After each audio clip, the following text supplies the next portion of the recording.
Good morning everyone. আজকে একটা genuine blog আমি তোমাদের সাথে শেয়ার করছি। সকাল থেকে রাত অবধি আমি কি করি সেটাই আজকে তোমাদের সাথে শেয়ার করব।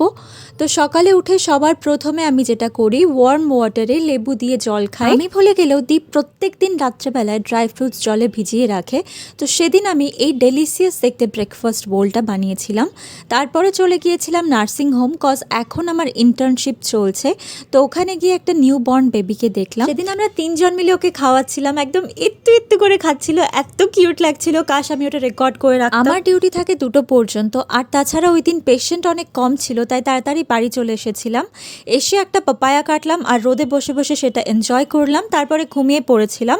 বিকেলবেলায় পুনমার মা বেরিয়ে ধোসা এনেছিল, আর কিছুক্ষণ পরে কফি বানিয়েছিলাম। চা হোক বা কফি, আমার কিন্তু বিস্কিট ছাড়া চলে না। প্রচুর পরিমাণে বিস্কিট খাই আমি, আর এখন তো তাও অনেকটা কমিয়েছি, 2টো করে খাওয়ার চেষ্টা করি। And that's it for the day.